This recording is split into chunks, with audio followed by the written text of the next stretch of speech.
আসসালামু আলাইকুম সবাইকে, আশা করি আপনারা সবাই সুস্থ আছেন।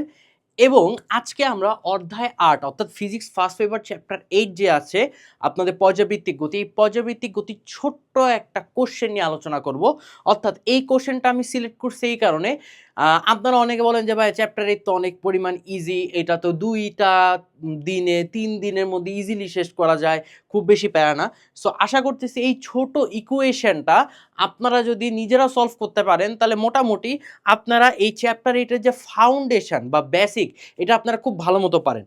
আমার এই ভিডিওটা দেখার শুরুতেই আমি যখন সলিউশন করতেছি সবাই ভিডিওটা পজ করেন, পজ করে এই কোশ্চেনটা নিয়ে আগে অ্যানালাইসিস করেন, এরপরে অ্যানালাইসিস করা শেষ হইলে এই ভিডিওটা স্টার্ট করে আমার সাথে মিলাবেন।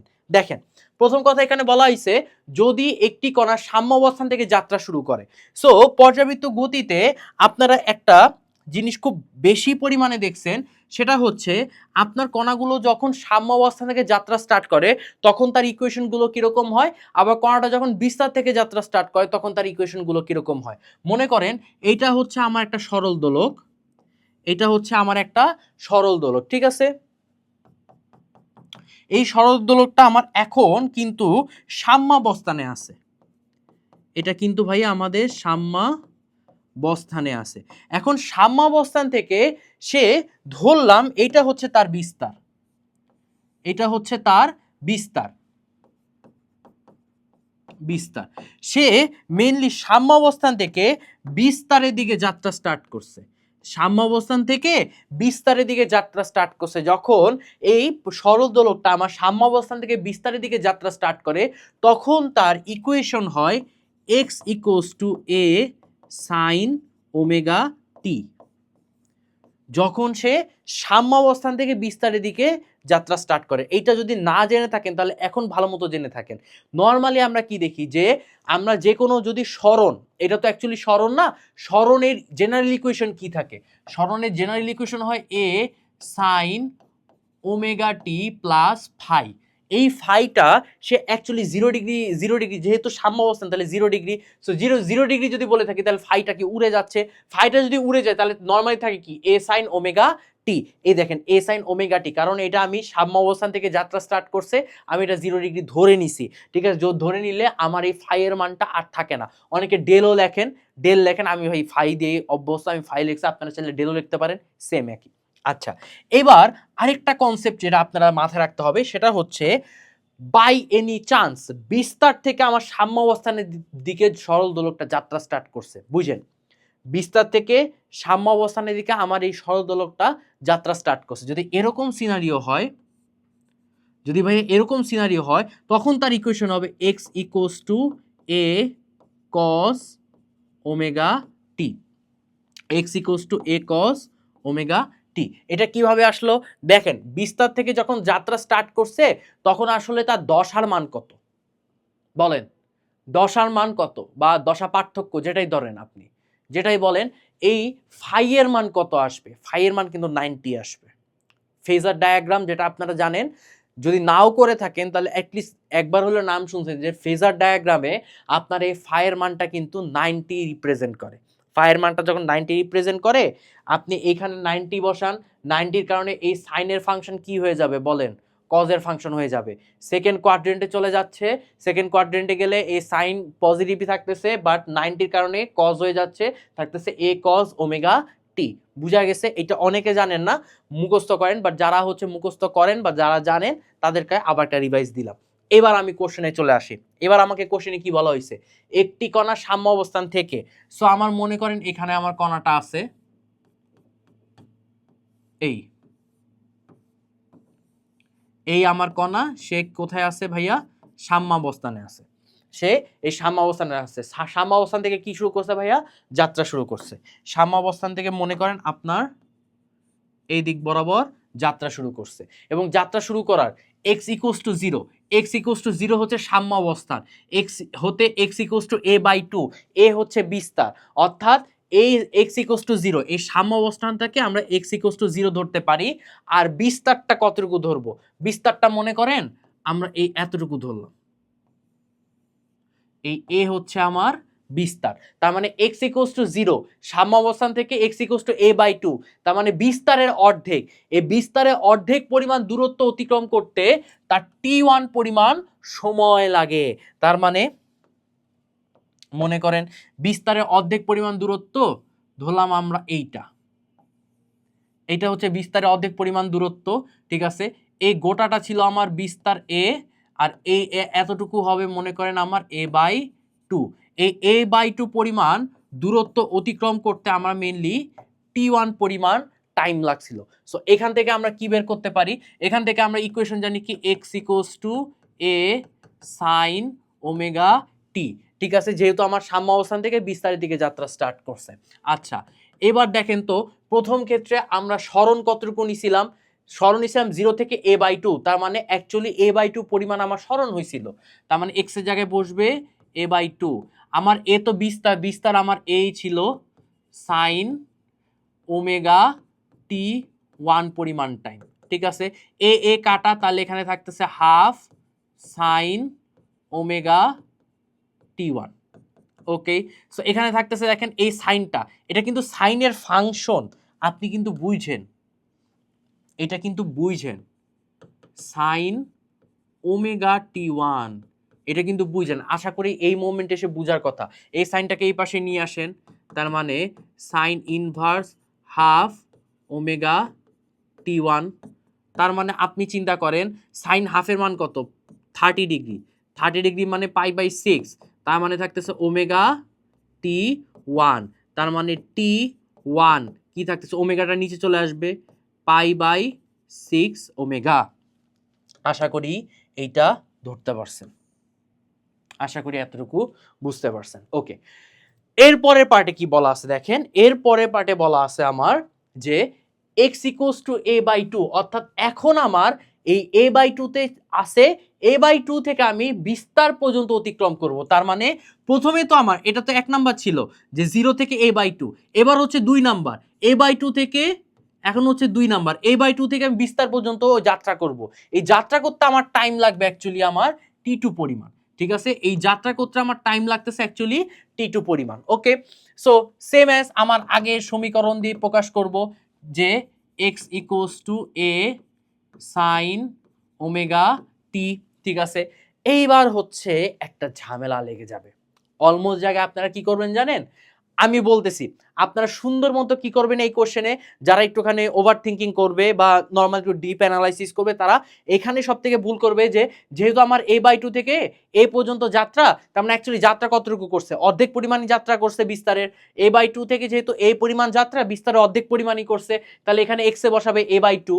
এবার বিস্তার তো বিস্তার এই আছে, টাইম কতটুকু লাগছে, t2 পরিমাণ টাইম লাগছে, টাইম কিন্তু লাগছে t2 পরিমাণ। কিন্তু সমস্যা হচ্ছে x equals to a sine omega t, এই ইকুয়েশনটা আসলে কার জন্য ছিল, এই ইকুয়েশনটা আসলে কার জন্য ছিল, এই ইকুয়েশনটা ছিল তুমি যখন সাম্যাবস্থান থেকে বিস্তারের দিকে যাত্রা স্টার্ট করতেছো। এখানে তুমি সাম্য অবস্থান থেকে বিস্তার অভিমুখে যাত্রা স্টার্ট করছিল, তাই এই ইকুয়েশন দিয়ে বের করতে পারতেছো। কিন্তু তুমি যদি এখন এই a/2 থেকে a পর্যন্ত নাও, a/2 তে আমার সাম্য অবস্থান কি আছে, না, a/2 তে কিন্তু আমার একটা ফাইয়ের মান রইছে, একটা নির্দিষ্ট ফাইয়ের মান রইছে। তার মানে এখানে আমার x equals to a sine omega t দিয়ে যদি কাজ করো, তাহলে তুমি সবার আগে কাটা খাবা, কারণ এখানে x equals to a sine omega t সূত্র কাজ করবে না, কাজ করবে x equals to a sine omega t plus phi. এই কথাটা ধরতে পারছো নাকি, এই কথাটা ধরতে পারছো নাকি? কারণ এখানে এই a/2 থেকে a/2 থেকে যে যাত্রা স্টার্ট করছে, তার একটা ফাই, একটা ডেল, একটা কোণ, নির্দিষ্ট কোণ ছিল, বুঝতে পারছো, ইনিশিয়াল একটা কোণ ছিল, এইটাই সমস্যা। এখন তাহলে কি তুমি এইটা দিয়ে করবা, চাইলে করতে পারো, বা চাইলে আমার মতো একটা শর্টকাট করতে পারো। কি শর্টকাট করতে পারো, এবার আমি ধরতেছি যে যেহেতু x equals to a sine omega t এবং আমাকে এই t2 টা বলে দেওয়া হয়েছে সেকেন্ডে, তাহলে আমি এবার গোটা প্রথম থেকে বিস্তার পর্যন্ত কাউন্ট করব। বুঝো, আমি এটাই ইউজ করব, কিন্তু গোটা প্রথম থেকে বিস্তার পর্যন্ত কাউন্ট করব। গোটা প্রথমে কি ছিল, x ইকুয়ালস টু a, বিস্তার পর্যন্ত কি ছিল, x ইকুয়ালস টু 0 সাম্য অবস্থান, বিস্তার পর্যন্ত ছিল x ইকুয়ালস টু a, এবং এই সাম্যাবস্থান থেকে বিস্তার পর্যন্ত যেতে তার কতটুকু টাইম লাগছে? ফার্স্টে লাগছে t1 পরিমাণ টাইম, যেটা 0 থেকে a/2 পর্যন্ত, তারপরে লাগছে t2 পরিমাণ টাইম, যেটা a/2 থেকে a পর্যন্ত। তার মানে মোট তার টাইম কতটুকু লাগছে? তার মোট টাইম লাগছে t1 প্লাস t2। বুঝা গেছে? একদম x = 0 থেকে x = a পর্যন্ত দুইটা টাইম আছে না, একটা t1 আর একটা t2, তাহলে মোট টাইম লাগছিল t1 প্লাস t2। ওকে, এবার এখানে বসান x। x কি? x আমার সাম্য অবস্থান থেকে একদম বিস্তার পর্যন্ত নিছি না, তার মানে সরণের মান a। এবার বিস্তারও কি আমার a sin ওমেগা। এবার t2 কি নিছি? এবার t বলতে কি নিছিলাম? t1 plus t2। t বলতে নিছিলাম আমরা t1 প্লাস t2। বুঝা গেছে? ওকে, সো এবার দেখো এখান থেকে এ এ তো কাটা, এ কাটা মানে কি এখানে 1 থাকতেছে, এখানে আমার 1 থাকতেছে, তাহলে sine omega t1 plus t2। ঠিক আছে, এবার দেখো সাইনটাকে এই পাশে নিয়ে আসি, সাইনটাকে আমি এই পাশে নিয়ে আসি, তার মানে আমার থাকতেছে sign inverse 1 omega t1 plus t2। Sign inverse 1 মানে কি? π/2, তার মানে থাকতেছে ওমেগা t1 প্লাস t2। ঠিক আছে, সো এবার দেখো আমি ওমেগাটা এই পাশে নিয়ে আসতেছি, নিচে নিয়ে আসতেছি, তার মানে π/2 ওমেগা t1 প্লাস t2। তার মানে এখানে কি থাকতেছে দেখো, আমি এখানে t1 এর মান বের করছি না, যে π/6 ওমেগা, তার মানে t1টা এই পাশে নিয়ে আসি, তাহলে কি থাকবে? π/2 ওমেগা মাইনাস t1 = t2। তার মানে π/2 ওমেগা মাইনাস t1 কত? π/6, তার মানে π/6 ওমেগা = t2। তার মানে দেখেন ওমেগা ওমেগা কমন নিলাম, সরি উপরে পাই কমন নিলাম, ওমেগা ওমেগা কমন নিলাম, নিচে ওমেগা কমন নিলাম, তাহলে কি থাকবে? 1/2 মাইনাস 1/6 = t2। তার মানে এখানে কি থাকতেছে দেখেন, 1/2 1/6, আমি যদি লসাগু করি তাহলে থাকবে 6। 6 থাকলে হচ্ছে এখান থেকে 3 মাইনাস 1 π/ওমেগা, π/ওমেগা = t2। ঠিক আছে, তার মানে হচ্ছে 2 এখানে কি থাকতেছে 2/6, 2/6 মানে 1/3, তার মানে এখানে থাকতেছে t2 হচ্ছে আমাদের π/3 ওমেগা। t2 হচ্ছে আমাদের π/3 ওমেগা। ঠিক আছে, t1 t2, t1 t2। দেখো তো এখানে এবার অপশনের সাথে মিলায়, t1 = t2, t1 আর t2 কি সেম হচ্ছে? না, t1 t2 সেম হচ্ছে না। t1 t2 = t1/2, এইটা আবার কিভাবে হচ্ছে? তাহলে আমি অনুপাত বের করি। ঠিক আছে, আমি অনুপাত করি, উপরে বসাইলাম আমি কত? t2, নিচে বসাইলাম আমি t1। এবার দেখেন t2 মান কত? t2 মান হচ্ছে আমাদের π/3 ওমেগা, আর t1 এর মান কত? আমাদের π/6 ওমেগা। এবার তুমি দেখো, এবারে এই পাই কাটা, ওমেগা ওমেগা কাটা। এবার যদি আমি একটু ফ্রেশ করে লিখি, উপরে কি ছিল? 1/3, উপরে ছিল 1/3, নিচে ছিল 1/6, নিচের 1/6টা উপরে চলে যাচ্ছে, 1/3টা নিচে চলে আসতেছে, সো 1/3 আমার নিচে চলে আসলো, আর 1/6 এই 6টা আমার উপরে চলে গেল, তাহলে দেখো 2। তার মানে t2/t1, t2/t1 = 2, তার মানে t2 = 2 t1। তার মানে t2 হবে, সেকেন্ড টাইমটা হবে প্রথম টাইমের দ্বিগুণ, সেকেন্ড টাইমটা হবে প্রথম টাইমের দ্বিগুণ। তাহলে অপশন হচ্ছে আমাদের সি, অপশন হচ্ছে ক, এটা হচ্ছে রাইট অ্যান্সার। তার মানে দেখো যে তোমরা যারা ভিডিও পজ করার পর এইটুক অ্যাটলিস্ট এটার 50 থেকে 60% করতে পারছো, তার মানে মোটামুটি তুমি রাইট ট্র্যাকে আসো। বাট তুমি যদি এই কনসেপ্টটা তোমার মোটামুটি যদি মাথায় না খেলে, এখনও যদি মাথায় না খেলে, তাহলে বলতে হবে যে ভাইয়া আসলেই তুমি বিপদে আসো।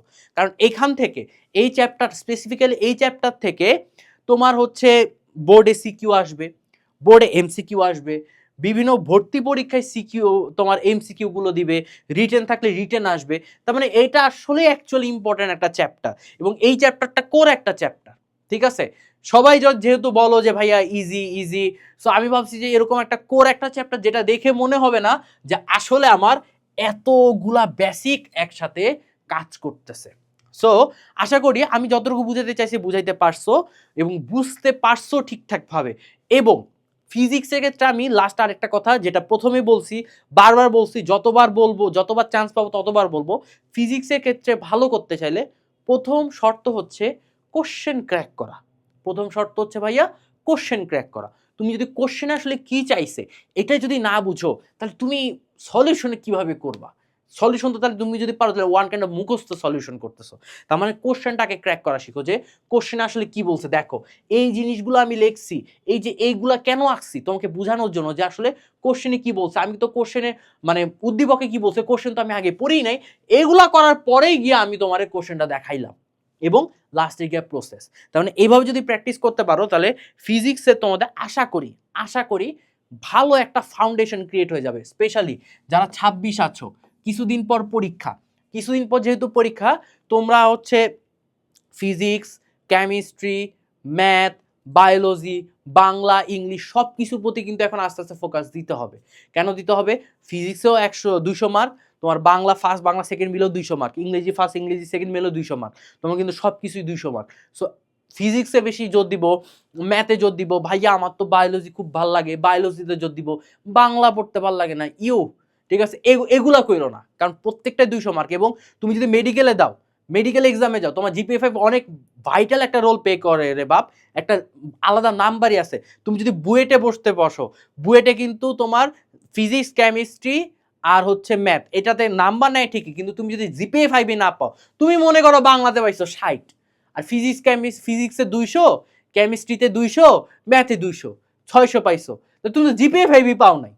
আমার কথা ধরতে পারছো না, তুমি তো জিপিএ 5 পাও নাই, বাংলাতে তুই পাইছিস 60, ঠিক আছে, তাই তুমি কি বইটা ভর্তি পরীক্ষা দিতে পারবা?